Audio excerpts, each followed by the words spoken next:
Before the Bible opened its first page, before any prophet heard a whisper from a mountaintop, before the word Yahweh ever scorched the lips of a Hebrew priest, there was light. Not metaphor, not symbol, literal, radiant, pulsing light. And that light had a name.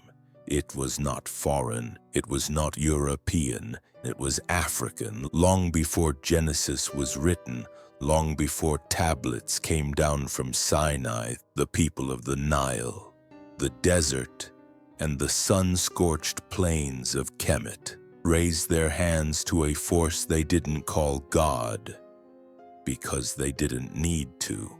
They didn't separate the divine from the land. They didn't put the Creator in the sky and themselves in the dirt. They understood that the sun was not just heat and light. It was the heartbeat of the divine. And so they gave it a name so holy, so ancient, it shook the stones it was carved into. Rahman, not just a sun. The sun, the eye of eternity, and the giver of breath, the watcher of all things. Before Yahweh ever demanded loyalty, Ra already commanded reverence, not by fear, not by wrath, but by presence. Every dawn was a hymn, every sunset was a prayer, and in between, life was ceremony.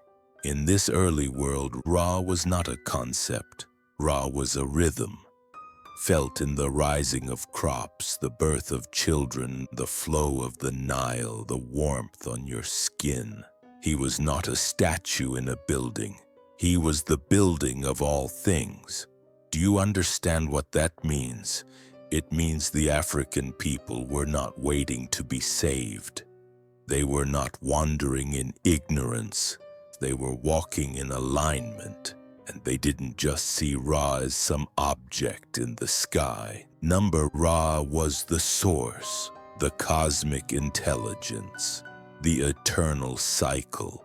Born in the east, aged by noon, resurrected by dusk. They saw him sail across the heavens in a golden bark, fighting the chaos of darkness each night and returning triumphant each morning. The original resurrection story. This wasn't mythology, this was cosmology. It was theology before theology had a name. And every child born under Ra knew they came from light, not sin, from radiance, not guilt. Their gods didn't curse them, their gods reflected them, dark-skinned, regal, cosmic. The African face of God, unashamed, unhidden. So ask yourself, why was Ra replaced? Why did the sun get pushed behind a veil? Why did African divinity become myth, while foreign gods became truth?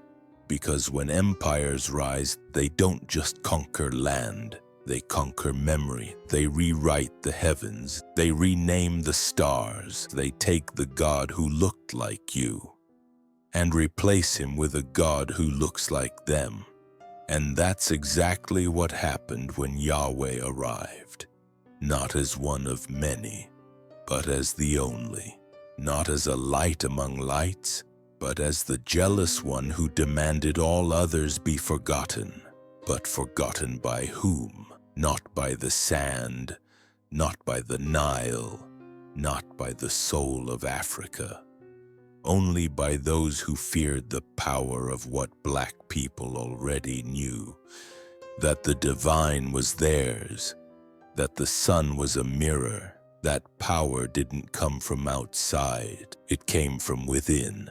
And now that truth returns, not as fantasy, not as rebellion, but as memory.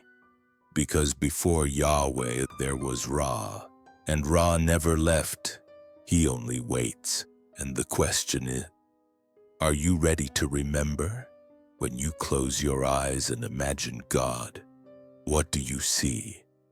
For most, it's a bearded old man in the sky, skin pale as clouds, eyes like blue fire, a father, stern, silent, sovereign. But that's not how the first people saw him, not how your ancestors saw him. Because the first time God had a face, it wasn't pale, it wasn't distant, and it wasn't male alone. The face of God was dark, radiant, yes, but black like obsidian, like fertile soil after rain, like the night sky before the stars arrive. This face smiled, wept, bled, breathed. It looked like us. Not because we made it in our image, but because we were made in its. The African sun god wasn't imagined into existence. He was observed. His patterns tracked, his warmth worshipped, his cycles honored. Ra was the face of divinity made visible, the eye that watched without judgment, the light that gave without taking. And even Ra was not alone. There was Atum, the primordial one who spat creation into existence. There was Hathor, goddess of joy, beauty, love, the mother of all mothers. There was Ma'at, the feather of truth, the balance of the cosmos. Then each one had a face, not hidden, not forbidden, but present, carved into temples, painted onto sarcophagi, whispered into children's ears as lullaby. This was not idolatry. This was intimacy. The divine walked with the people, not above them, not over them, with them. And if you looked into the still waters of the Nile at sunrise, you saw the reflection of both yourself and your God. You didn't need a prophet to speak on your behalf. You didn't need a law to earn favor. You didn't need guilt to be worthy. You were born divine dash, carrying the breath of Ra in your lungs. That was the first theology, not of sin, but of symmetry, not of shame, but of sovereignty. And then came the erasure. They couldn't let the world know that the first God who had a face looked like you. So they buried the temples, they renamed the gods, they stole the symbols, warped the myths, and repackaged the stories into foreign tongues. What remained were fragments, half-truths, misquoted scriptures, and a new God with no image, except the one painted by conquerors. Yahweh was not introduced in peace. He came through conquest, carried on the backs of people who needed to eliminate memory in order to claim truth. And so the face of God was changed, slowly, strategically, and irreversibly. For a time, he became invisible, untouchable, unquestionable, and in doing so, he became the opposite of what had always been. The gods of Africa were felt. Yahweh was feared. The gods of Africa danced. Yahweh demanded silence. The gods of Africa had faces. Yahweh had commandments. And yet, beneath the surface, the memory remained. In the way the elders prayed with rhythm, in the way the sun still felt sacred, in the way our bodies still carried a truth that no doctrine could erase. You were never meant to forget. They just made forgetting feel holy. But what happens when memory rises? When the face of God returns, not as vengeance, but as reflection. Look again.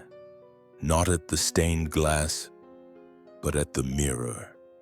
And ask yourself, who did I look like before they told me who to worship? There was a time when to stand in the sun was to stand in the presence of God.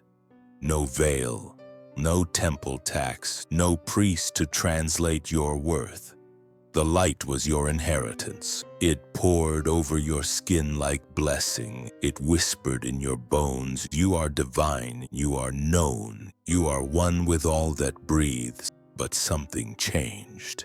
Not in the sun, not in the people, in the story. A new story entered, one that said, you are fallen, you are dirty, You are broken unless you obey, unless you abandon the gods of your ancestors and bow before the God of your conquerors. This was not revelation, this was invasion, and suddenly the same light that had once been holy was cast as dangerous, pagan, wicked. Imagine this. Your grandmother's songs once called the sun by name. Now they call it idolatry. Your grandfather's rituals once welcomed the dawn. Now they're condemned as sorcery. The light became forbidden. Not by nature, not by the divine, but by design. A design meant to fracture memories, sever ancestry, break the chain of knowing that once stretched from Ra to you. Do you understand the depth of this theft? They didn't just steal gold, they stole God. They didn't just colonize land, they colonized the sky. And in doing so, they taught entire nations to fear their own reflection.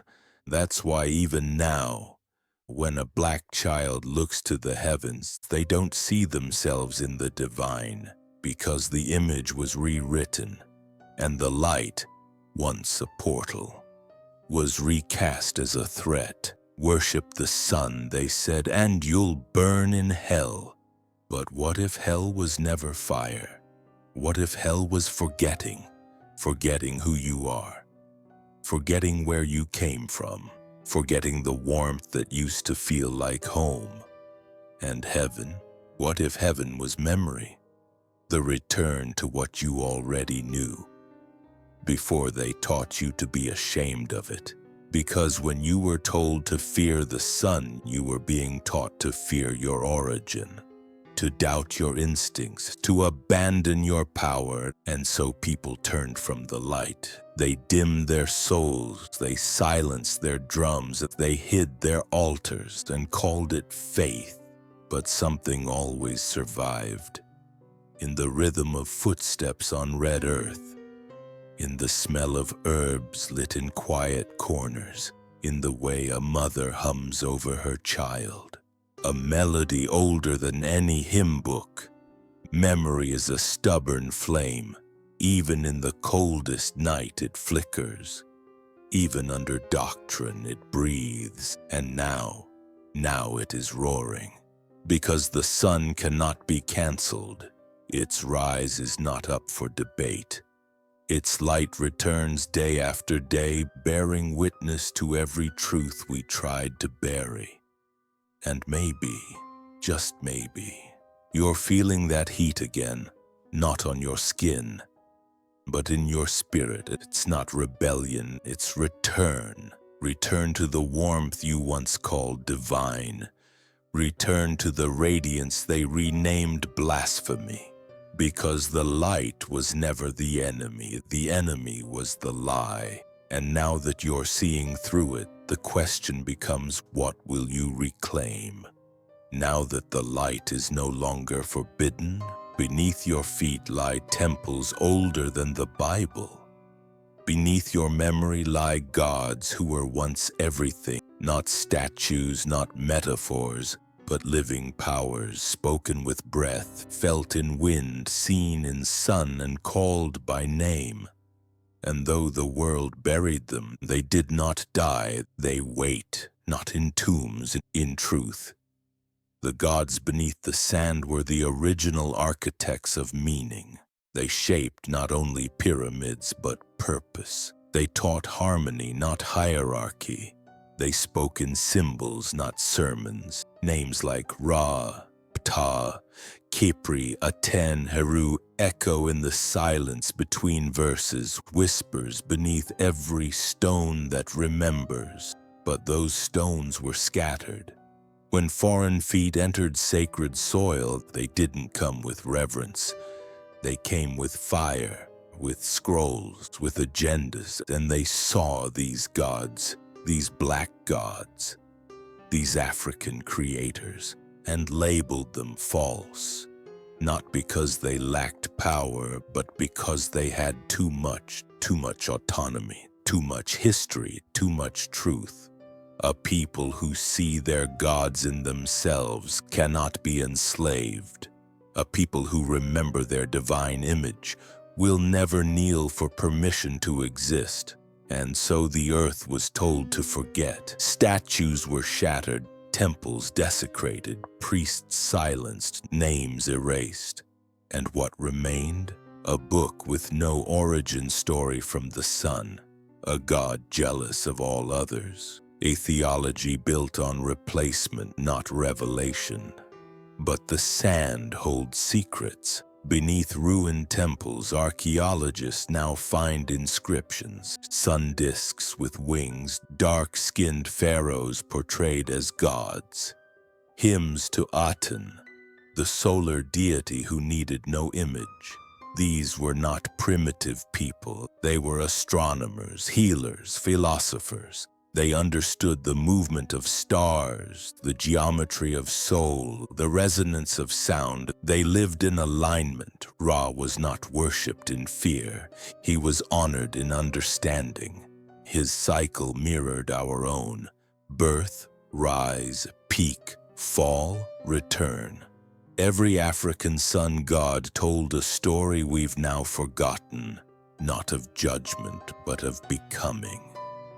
But when the Hebrews came into contact with this spiritual power, they didn't preserve it. They fought it. They absorbed some, yes, but rewrote the source. They condemned the rituals, condemned the names, condemned the very light that once blessed them. Because if Yahweh were to reign, then all others must fall. And fall they did, not in power but in visibility, from creators to idols, from deities to demons, from center to silence, and yet the sand never forgets. Every year more evidence rises, papyrus scrolls, solar hymns, copper amulets, each one testifying to a time when African gods ruled not just land, but the imagination.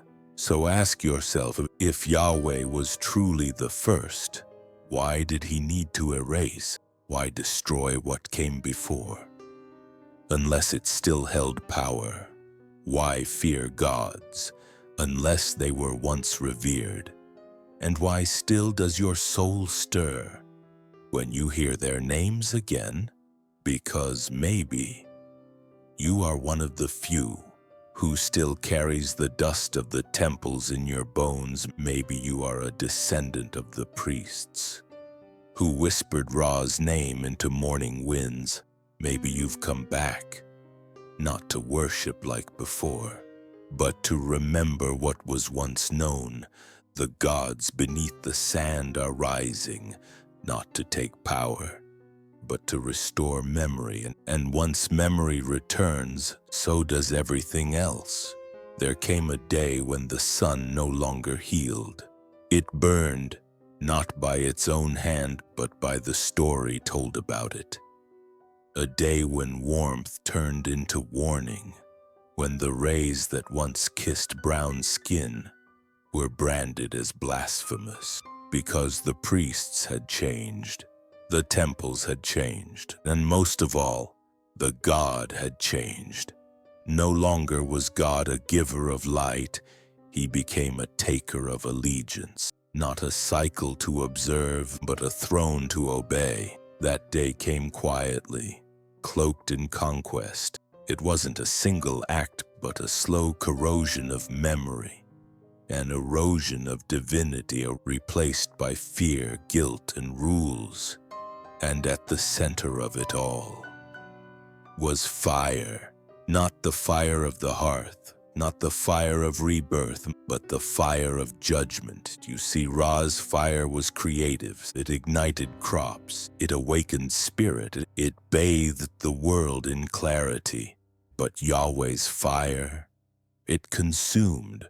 From burning bushes to scorched cities, his flame was a weapon, a warning, a punishment.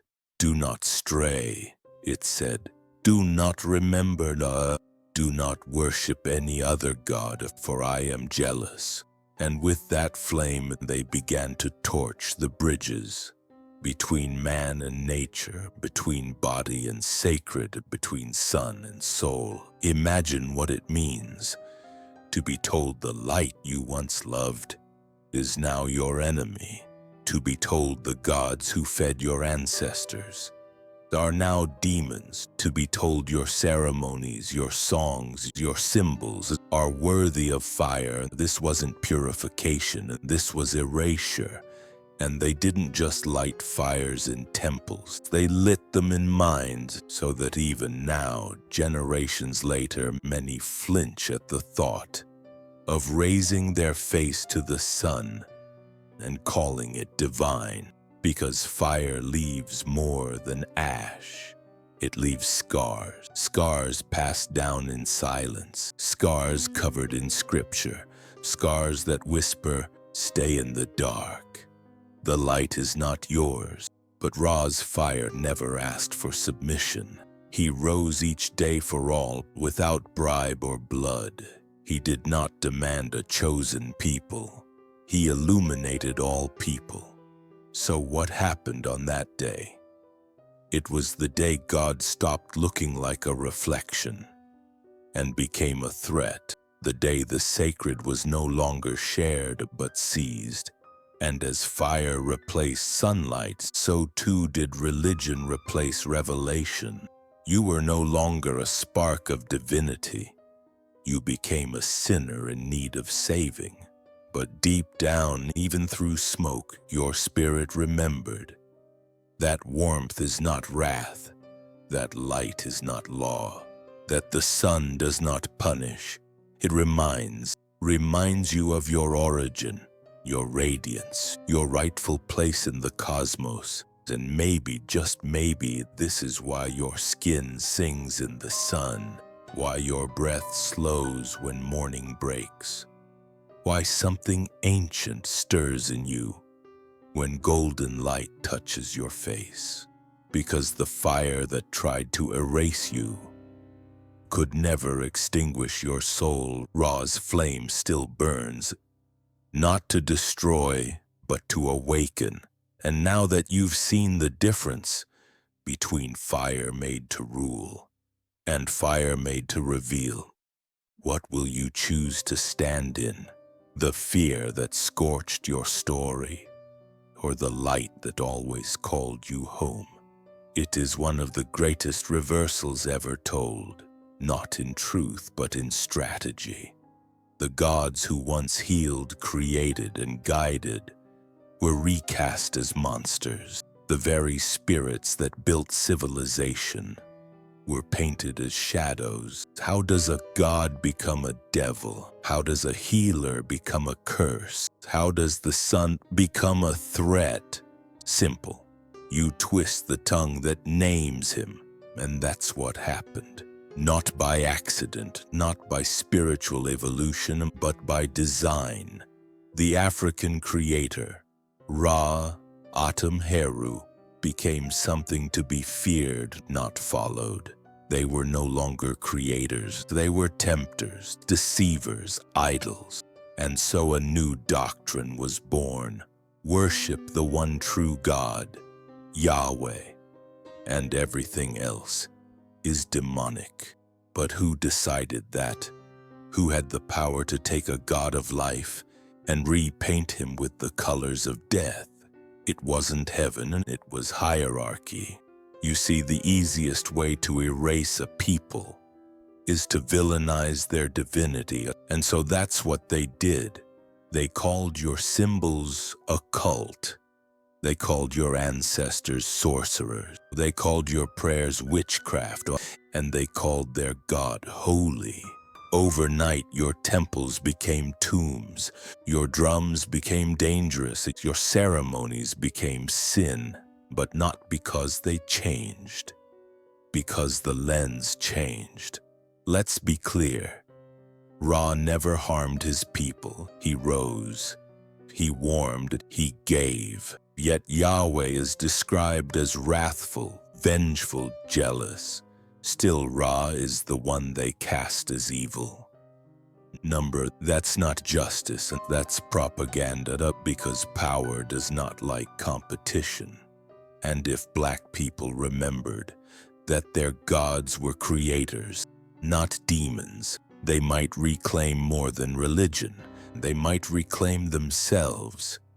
So they had to bury the memory under layers of shame.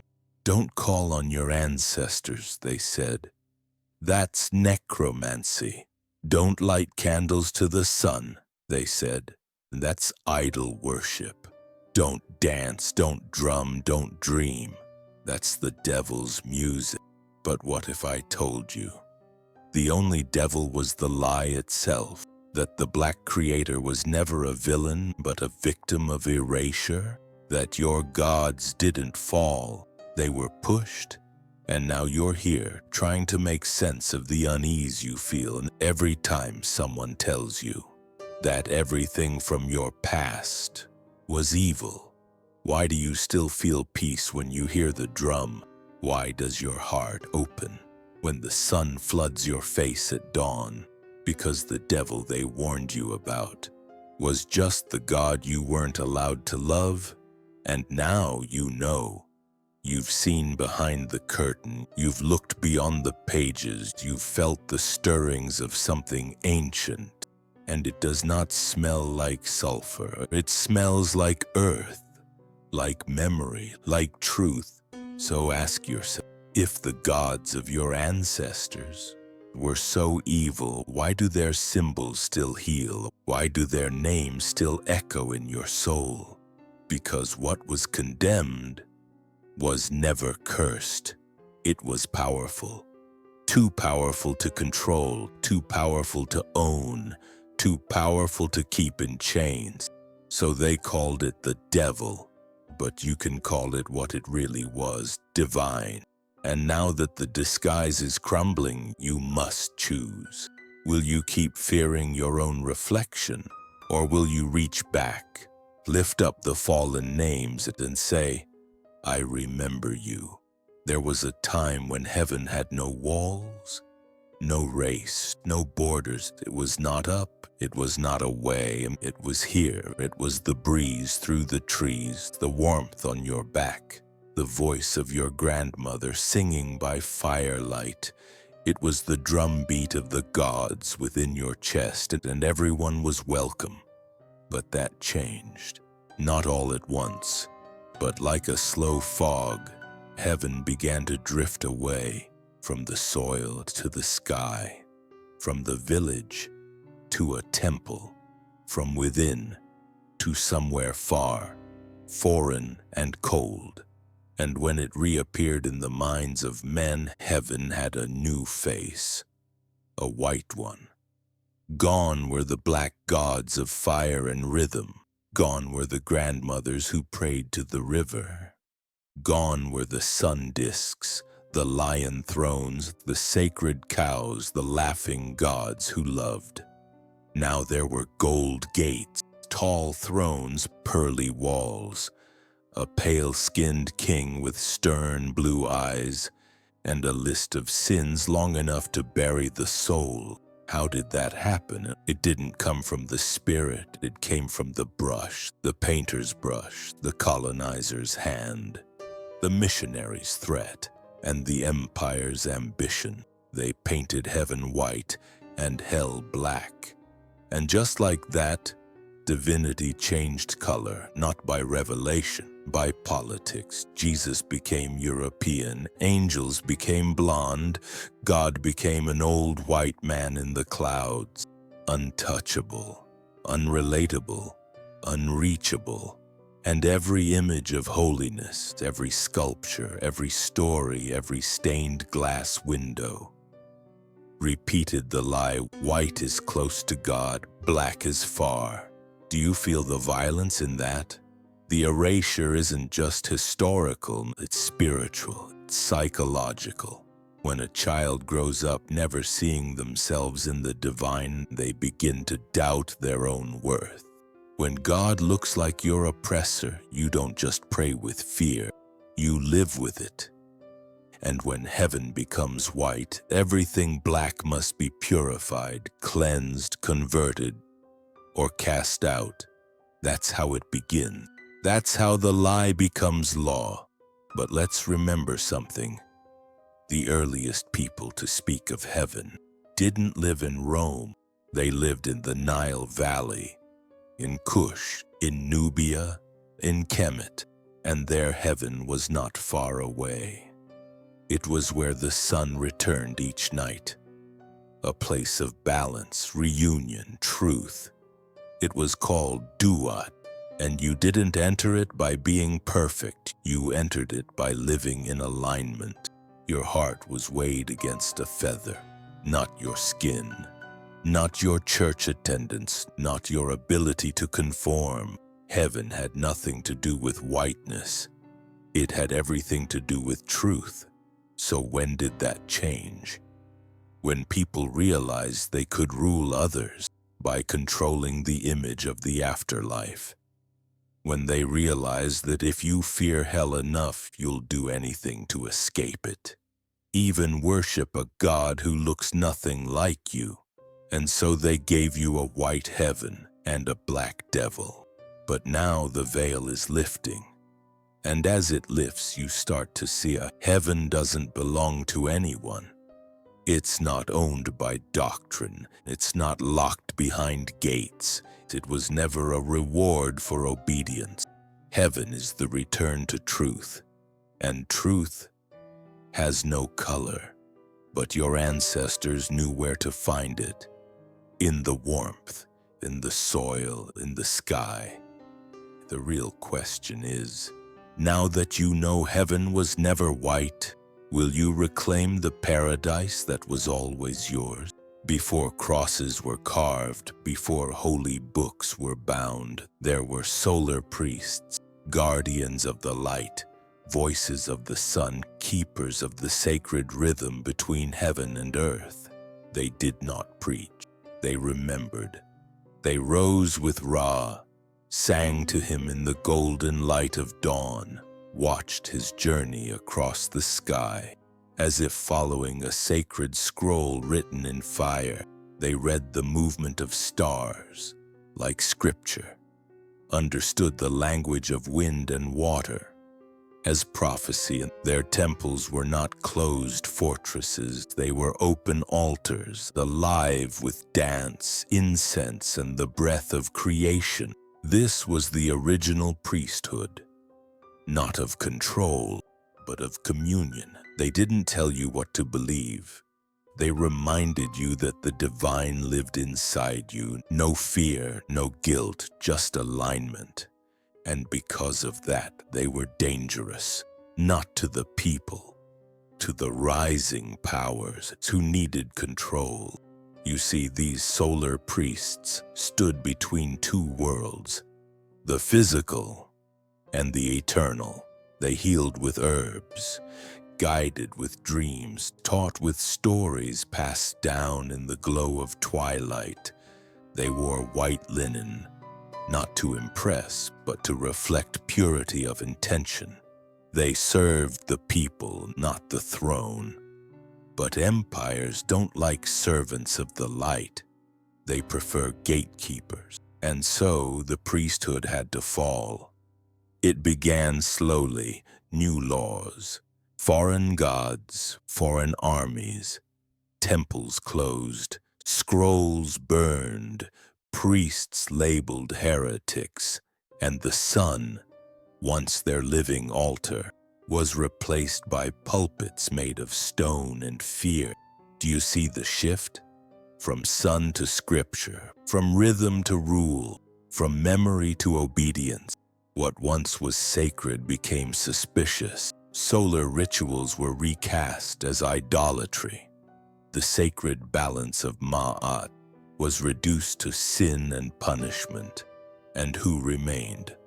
Only the priests willing to betray the light and kneel before a new God, a God with no sun behind his name, no warmth in his breath, only commandments and consequences.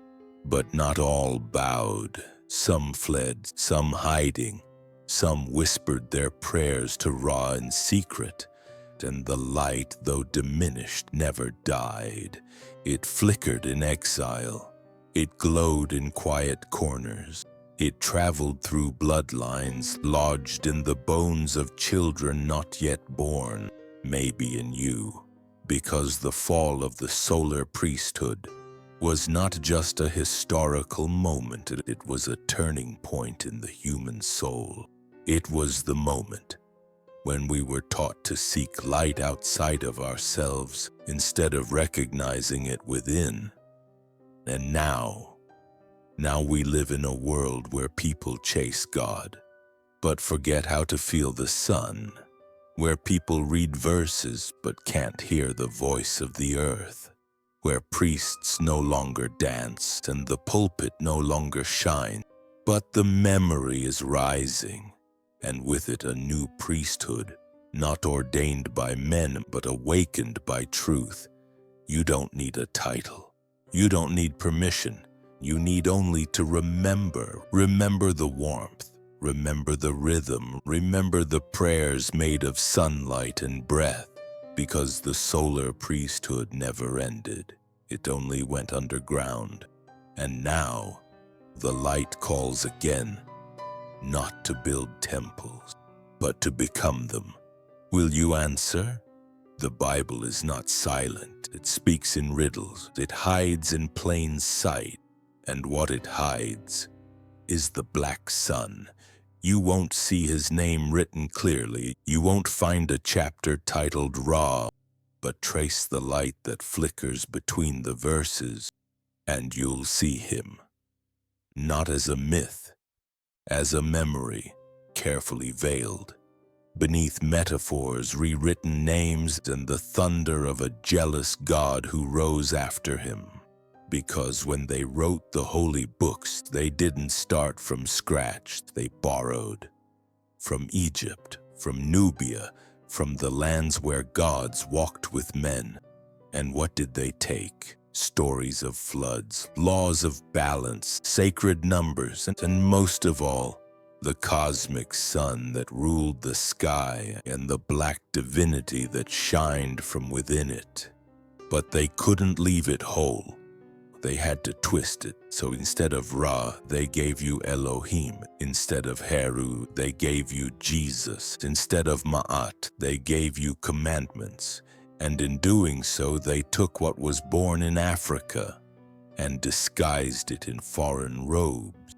But some traces slipped through, verses that make no sense in isolation, like when God says, I form the light and create darkness. Like when Jesus says, I am the light of the world. Like when the Psalms speak of the sun as a bridegroom coming from his chamber with joy. Where did that language come from? It came from people who worshiped the sun not as an object, but as a symbol of the soul's journey. From east to west, from birth to death, from darkness to illumination. That is African, that is ancient, that is the truth hidden in the Bible's blind spot. And what else do you find in that blind spot? A land called Ethiopia, described as rich before Israel had a name. A queen from Sheba, whose wisdom rivaled king. A man named Moses, raised in Kemet, educated by Egyptian priests before he ever heard a bush burn. Why does the Bible avoid naming Egypt's gods, but echoes their stories? Why does it condemn idols, while mimicking their symbols? Because it needed the power, but feared the source. It wanted the light, but not the blackness it came from. So they covered the sun with clouds, whitewashed the prophets, turned ancestral wisdom into borrowed revelation. And here you are, taught to fear what birthed you, taught to read the book, but not the land. But let me ask you, if the Bible is so pure, why are its roots buried in stolen soil? Why does it echo stories that predate it? by thousands of years, because the black sun never stopped shining. It was just hidden, not in the sky, but in the lines between the lines, in the spaces between scriptures, in the gaps where memory still breathes. And maybe that's where you come in, because now you read differently, you see differently. You don't just accept the text, you question the source. You listen for the silence beneath the words, and you feel the heat where they thought no one would look. And what you find is not a contradiction, but a key to unlock everything they tried to erase. Because the Bible doesn't just have blind spots, it has fingerprints of a sun god they couldn't kill, only rename. And now that you've found them, what will you do with the truth?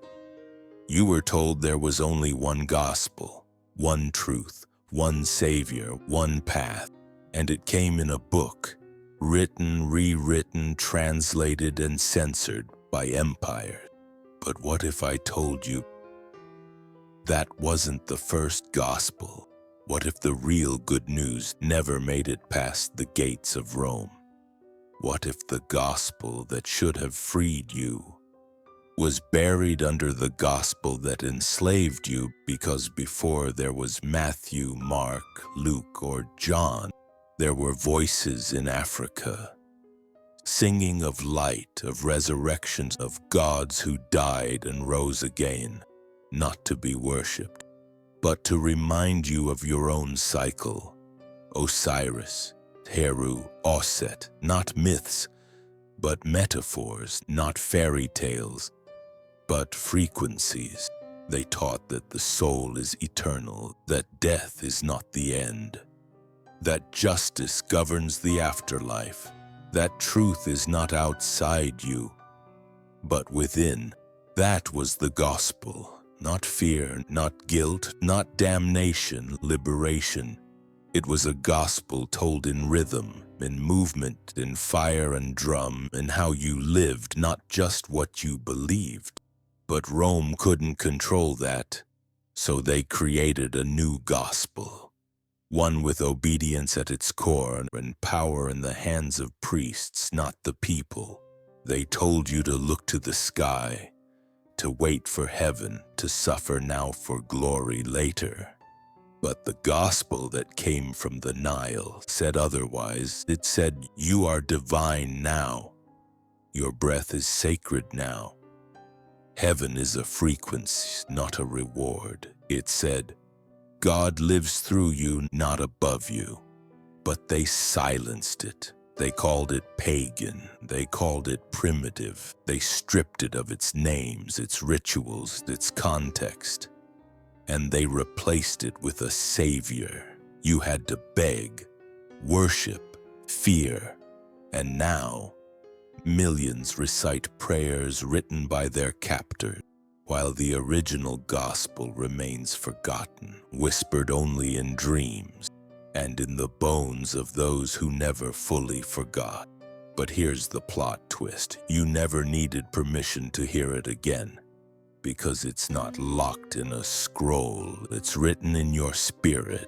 The real gospel was always simple. Live in truth, honor the balance, be in rhythm with creation, uplift your people, die light, rise again. That's it.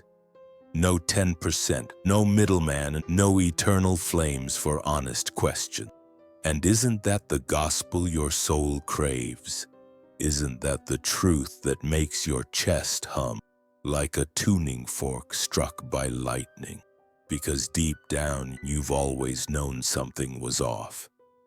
How can a message called good news make you feel so small?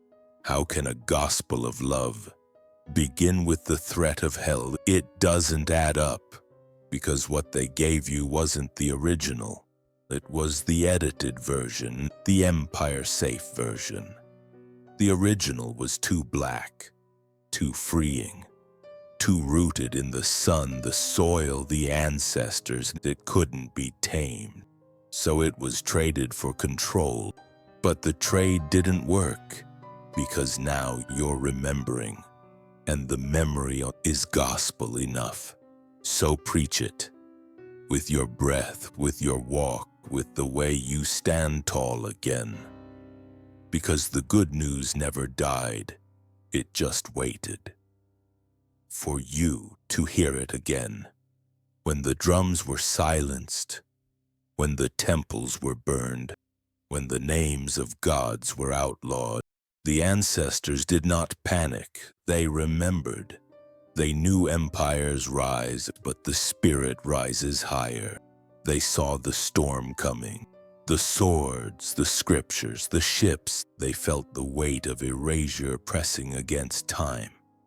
But instead of fighting fire with fire, they turned to a deeper strategy. They hid the light, not out of fear, out of faith. They buried it in lullabies, coded it into chants, braided it into hair, danced it into dirt. They stitched it in proverbs. The river that forgets its source will run dry. They whispered it in rituals disguised as survival. And they etched it into blood, knowing one day you'd wake up and feel the glow in your bones, because truth is eternal. And what's eternal can't be killed. It can only be covered. So they covered it in metaphor, wrapped it in silence, carried it through the middle passage. In tear-streaked eyes and clenched fists, they became the archive. Living libraries, walking memory. Even when the slave masters baptized them, they held the fire behind their eyes. Even when forced to pray to strange gods, they offered up those prayers in double meaning. One name for survival, another for truth. And when they couldn't speak their language, they spoke in rhythm, clapped it, stamped it, wove it into the cadence of work songs. Because the light never needed a name, it only needed a pulse. They passed it down in secret. From mother to child, from elder to initiate, not always in words, sometimes in knowing glances, in the way a hand moved over a wound, in the way grief was honored with song, not silence. And when colonizers thought they had won, when they built churches atop sacred lands, the ancestors just smiled, because they knew you can't bury the sun, it always rises again. And now here you are, reading this, feeling something awaken, not new knowledge, ancient memory. You are not just learning, you are remembering, because their plan worked. The fire never went out. It lived in the stories, in the shadows, in the gut feeling that something was off, in the unspoken rage you felt kneeling before a god that never looked like your father. The ancestors knew this day would come, when their descendants would shake the dust, open their eyes, and see the mirror in the sun. So what now? You carry their torch, not to worship what they worship, but to finish what they began, to reclaim without revenge, and to restore without erasing, to rise without needing permission. The temples may be ruins, but you are the temple now. The priests may be gone, but you are the voice now. The rituals may be scattered, but the rhythm never left you. So let it move you. Let your walk be a hymn. Let your voice be a drum. Let your life be the gospel they tried to destroy, because the ancestors didn't just survive for you to assimilate. They endured for you to reignite. The light is yours now. What will you do with it? And there was no trumpet, no sky cracking open, no lightning bolt to mark the day. Just silence, then scripture, then the slow vanishing of light. It didn't happen all at once. The sun wasn't snatched in a single blow. It was stolen piece by piece, ritual by ritual, name by name, generation. First they said the sun was just a star. Then they said it was not sacred. Then they said those who bowed to it were savages. But how do you steal the sun? You can't reach the sky. So you reach into people's minds. You sever the connection, cut the memory, and insert a new god. Jealous, distant, stripped of warmth. A god of cold commandments. A god who burns books, not incense. A god who speaks only through selected men. And that was how the sun was stolen, not from the sky, but from the soul. They called it conversion, but it was conquest. They walked into temples that mirrored the heavens and called them blasphemous. They shattered altars built to mirror the stars and claimed dominion over divine memory. They dragged children from their mother and baptized them in erasure. And when the people wept, they said, "This is salvation." But what they really meant was, "This is submission." The sun god was not just replaced. He was rewritten, recast as a lesser being, demonized, demon-labeled, his symbols flipped, his rituals inverted. And the new god, he wasn't new at all. He was a replica, stitched from stolen myths, wrapped in Roman robes, marketed as original. They told you the sun was no longer worthy, but ask yourself, why did every empire before them honor it? Why did every ancient civilization build monuments aligned to the solstice? Why did they bury kings with solar symbols? Why did they call the journey of the soul a solar boat? Because the sun was never just a ball of gas. It was the portal, the eye of the eternal, the heartbeat of the divine. To steal it was to sever humanity from its source, and that was the plan. Because a people connected to the sun cannot be controlled. They rise with purpose, they move with clarity, they know who they are. But a people worshiping a god they can't see, don't resemble, and are taught to fear, they are easier to govern, to tax, to enslave. So the sun was stolen to steal your sovereignty, but it didn't work forever because somewhere inside you a flicker remained. That's why you still look at the horizon and feel peace. That's why fire draws you in. That's why something inside you aches when you hear the old drums at the old names. Because the theft was never complete. They took the sun from your sky, but not from your memory. And now that memory is rising, like dawn breaking through centuries of darkness. So the question is no longer, why did they steal the sun? The question is, are you ready to reclaim it? Because it's not just a return to old gods, it's a return to the light that was always yours, to the warmth that can never be colonized. The sun is not coming back. It never left. It was waiting. He called himself the only, the first, the last, the jealous. But when you are truly divine, do you need to erase all others to prove it? Yahweh didn't just demand loyalty.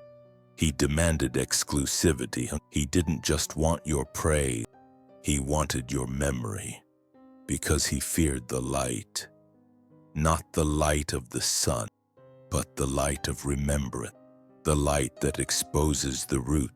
He feared the comparisons. Because when people remembered Ra, they'd question why Yahweh needed smoke and fire to appear while Ra rose every day without theatric. When they remembered Heru, they'd ask why Yahweh sent wrath, while Heru stood as a symbol of harmony restored. When they remembered Ma'at, they'd wonder why Yahweh's laws came through threats while Ma'at's laws were already written in the heart. So Yahweh moved like an insecure king, not because he lacked power, but because he lacked origin. He wasn't born from the sun, he was built from story and stitched from fragments of greater God. And fragments always fear the whole. That's why his scriptures start with war, why his presence terrifies, why his voice commands silence, while the sun sings life into everything it touches. You can feel the difference. Ra rises and the world responds. Crops awaken, birds praise, skin glows. But when Yahweh descended on Sinai, the people trembled. They begged Moses to go alone. Why does divinity need fear? To be respected. Because when the light of Ra lives in you, no priest, no prophet, no king can stand between you and the divine, and that's a threat to Yahweh's system. His covenant wasn't about love. It was about control. Do this or die. Obey or perish, sacrifice or suffer. But the African sun god never needed blood. He asked for alignment, balance, harmony with the seasons, respect for life. And that scared Yahweh, because where Ra taught remembrance, Yahweh taught replacement. Where Ra flowed through every sunrise, Yahweh descended like thunder, leaving ashes. Yahweh feared the sun, because the sun made no threat, yet commanded everything. It didn't punish, it revealed. And when people see clearly, they stop kneeling blindly. So Yahweh covered the light. With clouds of doctrine, he wrapped it in guilt. He filtered it through temples that taxed the poor and crowned the elite. He buried the light under laws too heavy to carry. And when people gasped under the weight, he said it was their sin. But the sin was never yours. The sin was the forgetting of who you were. Before fear became your religion, before a god's insecurity became your inheritance. But now, you remember. You remember that true light doesn't threaten, it transforms. That real divinity doesn't dominate, it radiates. And the God who must erase all others to shine was never the brightest. Because Ra still rises, because light cannot be outlawed, because the memory of the sun burns deeper than any doctrine. And now that light stirs in you, steady, sovereign, ancient, not to wage war on Yahweh, not to mimic his jealousy, but to remind you, you don't have to fear what you come from. You are light, not because someone told you, but because you feel it, and no God, no book, no priest can take that from you. They said the sun was gone, that the gods of Africa were dust, that the old ways were myths, buried under progress, buried under scripture, buried under shame. But you can't bury the source of life. You can't erase a God whose temple is the sky and whose altar is the dawn. Because even when forgotten, the black sun continued to rise, not just in the heavens, but in you. The return didn't start with fanfare. It started in whispers, in dreams, in the aching hunger to feel whole again, in the quiet rebellion of a question you were never supposed to ask. What if Yahweh replaced a God that was never meant to be replaced? What if the light you were warned against was your original inheritance? That question burned, and from the burn something began to glow.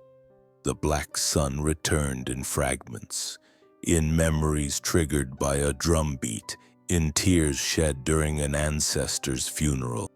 when something inside you recognized this wasn't an ending, but a return. It returned when you looked in the mirror and saw more than a body. You saw lineage. You saw royalty they never told you about. You saw echoes of temples and rituals that once ruled the world. The black sun never needed permission to rise again. It only needed your attention. Because you are the horizon now, you are the sacred ground through which it re-enters the world. And when it rises, it doesn't just light up the land, it reveals everything that was hidden, the lies, the erasure, the borrowed myths repackaged as gospel, the systems built to dim your shine. The return of the black sun is not a historical event. It's a spiritual combustion. It burns away the veil. It dissolves the colonizer's grip, not just from your land, but from your mind. You start seeing with ancient eyes. You start remembering that gods once looked like you, skin-kissed by the same sun they symbolize. You begin to walk with Ra again, not in rituals alone, but in rhythm. You rise with the light. You speak truth without fear. You reclaim the names. You restore the altars, not for worship, but for remembrance. Because the black sun does not demand worship. It invites alignment. It calls you not to believe, but to become. To stand in truth so firmly that no theology can shake you. And that's the real revolution, not tearing down church, but standing so fully in your light that no lie survives in your presence. This is the prophecy no one preached, that one day, after all the colonization, the doctrine, the change, the sun would return in you, and it would not be white. It would be black, bold, fierce, and free. And it would not come to convert. It would come to correct, to realign, to rebalance, to remind. And as it rises, you rise too. Not as a follower, not as a beggar at the feet of borrowed God, but as the living testimony. That truth may sleep, but it never dies. The black sun is rising again, not just in the sky, in your voice, in your spine, in your refusal to forget.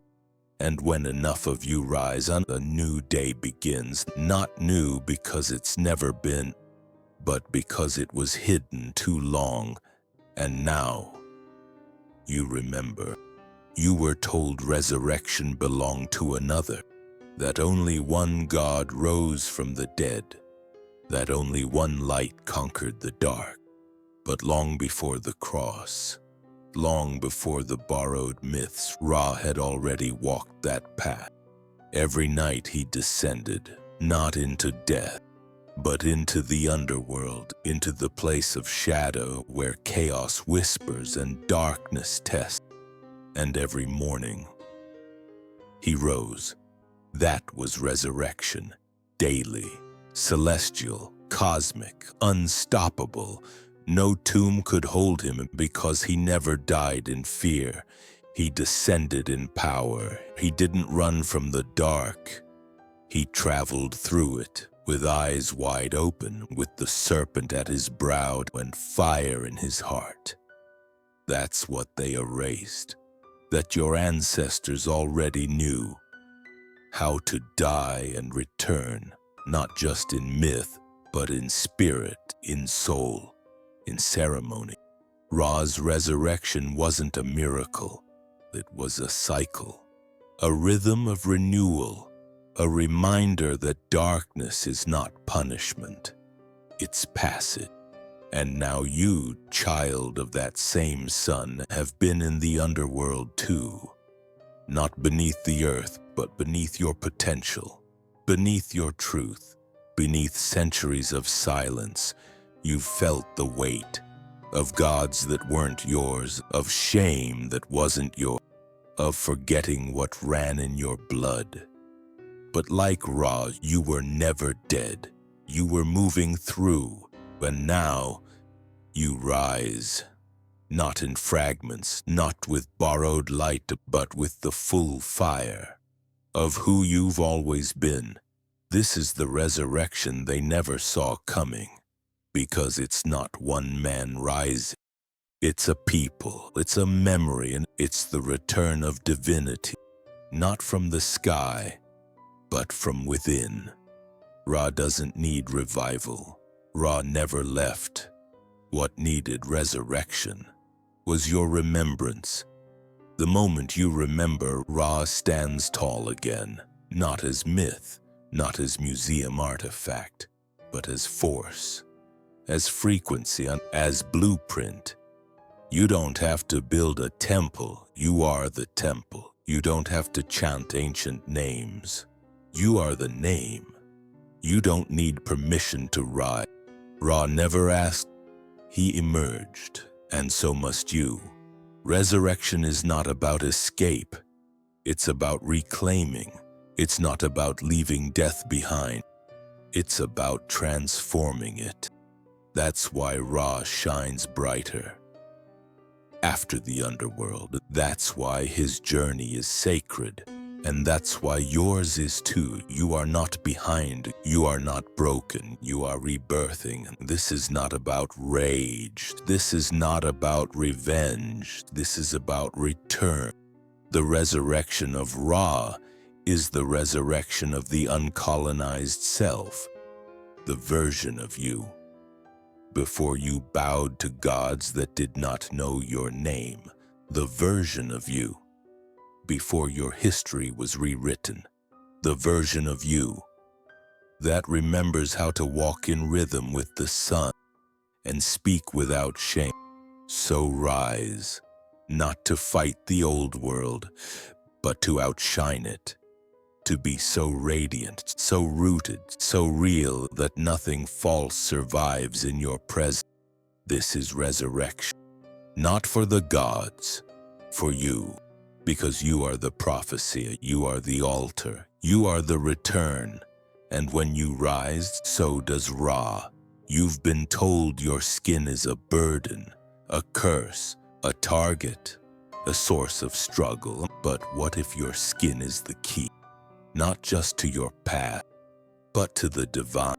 What if melanin is not just pigment, but memory, a record of light, a sacred technology, coded with sun, stars, and spirit? You weren't just built for the sun.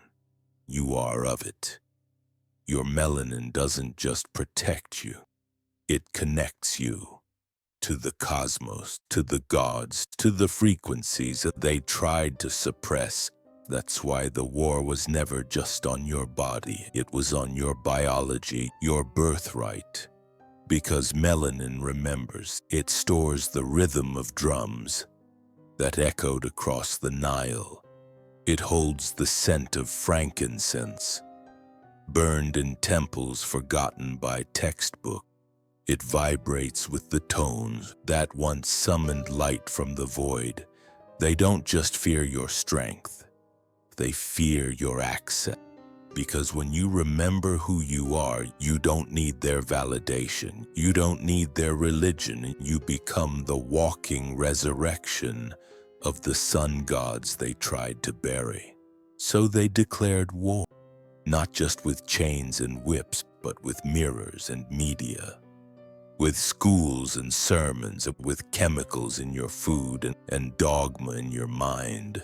They told you light skin was pure, that straight hair was closer to godliness, that the darker you were, the deeper your sin. But you were never the cursed one. You were the coded one, coded with the memory of Ra, coded with resistance, coded with rhythm, power, and light. That's why they rebranded your gods, why they turned your temples to tourist sites, why they said the sun was just a star and your soul just a sinner. It was all a strategy. Because if you ever looked in the mirror and saw a god instead of a problem, their world would collapse. If you ever touched your skin and felt the hum of generation, not trauma but transcend, you'd become untouchable. Melanin is more than color, it's consciousness. It absorbs light, converts it, channels it. You don't tan, you transform. You don't just endure the sun. You are the sun's offspring. You shine because you remember, and now they can't stop what's coming. Because the war on melanin is failing. More of you are waking up, refusing to bleach, refusing to bow, refusing to forget. And you're speaking in tones older than empire. You're walking in steps older than scripture. You're reclaiming rhythms that echo through your blood like prophecy. And the world is watching. Because when a melanated soul remembers who they are, the illusion falls. When you stand in full sunlight and smile without shame, you summon the gods back into form. This is more than pride. This is more than politics. This is restoration. You are not becoming divine. You were never not divine. Your melanin is not a defense. It's a declaration. You are sun-touched, star-coated, rooted in Ra. So walk like it, speak like it, live like it. Because the war on melanin was never about inferiority. It was about suppressing divinity. And now that you know, they can't unburn the truth from your bone. Not all prophecies are written in books. Some are burned into the sky, spoken by the light, etched in the rhythm of rising and setting. Ra didn't need scrolls. He had the horizon. Every day the prophecy repeated, I descend, I return, I face the dark, I bring the light, I die, I rise. But one day, Ra stopped speaking to the sky and began whispering to you, because the final prophecy of the sun is not about the heaven. It's about the human, you. You are the scroll now. You are the altar. You are the prophecy waiting to be fulfilled. And the sun knows it. That's why it stirs you at dawn. Why it calls you to truth. Why you can no longer tolerate lies. Wrapped in holy robe. Because the final prophecy is not about religion. It's about remembrance. And those who remember will burn with a fire, not of wrath, but of clarity. You are not waiting for the gods to descend. You are the return. The final prophecy said, when the descendants of the sun remember, the darkness shall lose its throne, not by violence, not by war, but by exposure, because nothing false survives the sunrise. That's why the systems quake, not because you're loud, but because you're luminous. That's why the old gods tremble, because the real ones are waking up. In melanated skin, in ancient rhythm, in voices that carry both pain and prophecy. You don't need to build pyramids again. You need to remember why they were built, not for power. For alignment, not for worship, for reflection. You are the geometry now, the divine math, the sacred code, and every step you take in awareness fulfills a line of the prophecy. The sun said that they will erase me, they will rename me, but I will return through the children who refuse to forget. That time is now. Every time you speak truth, Ra rises. Every time you honor your ancestors, Ra shines. Every time you walk away from fear and walk toward light, you fulfill the prophecy. You were never waiting for a Messiah. You are the collective return of a consciousness that never died. Ra was not a god to be worshipped. He was a force to be embodied. That's the prophecy, not salvation, activation and not escape. Expression, not heaven later, but light now. This is your inheritance, not through blood alone, but through being. You don't need to believe in the prophecy. You are the prophecy. Your melanin remembers it. Your spine conducts it. Your soul breathes it. And that's why you can't sit in silence anymore. That's why the system doesn't feel safe. That's why your truth burns in your throat until it's spoken. Because the final prophecy was never just about gods, it was about the moment.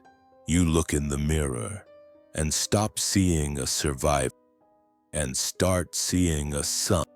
The war ends when you remember. The exile ends when you rise.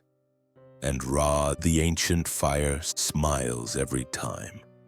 You walk in truth without apology, because that is the return they could never stop. They tried to bury them under time, under conquest, under scripture, but the gods weren't gone. They were simply waiting. Waiting in your dreams, waiting in the bloodlines, waiting in the pulse of drum, and the silence between generations. The forgotten God. They were never forgotten by the earth, only by those who were taught to forget themselves. But now, the ground trembles again because the names they erased are being whispered again, shouted again, sung again. Rahman Ausar Auset Tehuti Sekmet Ma. Not as mythology, as memory, and not as fiction, but as frequency. They rise not in temples, but in people. In those reclaiming the sacred, the sovereign, the self. You are not watching prophecy unfold. You are the one unfolding it. The forgotten gods were not lost. They were locked, hidden behind centuries of doctrine, colonized tongues, rewritten gospels, and repackaged divinity. But you found the key. It was never a book. It was never a priest. It was you, your breath, your bone, your refusal to keep kneeling to someone else's God, while your own reflection carries the light they tried to dim. You were taught that God was jealous, but the true gods don't need worship. They seek alignment. They don't demand your fear. They require your remembrance. And that's what's happening now, across oceans, across cities, across sacred fires and phone screens. The veil is lifting. The gods rise in prison cells. When a brother remembers his worth, they rise in classrooms. When a child questions the curriculum, they rise in your kitchen. When you say the ancestors' names over your food, this is not rebellion, and this is resurrection. And the gods don't come alone. When one rises, they all rise. In your tears, in your triumphs, in your truth. And when the forgotten gods stand again, so does a forgotten people. Unashamed, uncolonized, unbreakable, because the rise of the gods is the rise of the soul, unbent by empire, unshaken by theology, unfazed by systems that were never built to hold it. This is not a return to the past. This is the unveiling of what always was, divine before you prayed, sacred before you suffered, chosen before you were told you needed to be. And now, you remember, not in theory, not in fear, but in fire. You walk with the gods now, not behind them, with them, because they were always echoes of you, mirrors of the potential you've only just begun to embody. They rise because you rise. They speak because you listen. They move because you have finally stilled long enough to hear your own soul call them forth. So speak their names, feel their power, claim their presence, not as worship, as witness, because you are the living scroll, the walking altar, the answer to the question the world was too afraid to ask. What happens when the sun returns, not from the sky, but from within? This happens, the rise of gods, not made in foreign image, but born of blackness, brilliance, and boundless memory. The sun has returned, and so have you.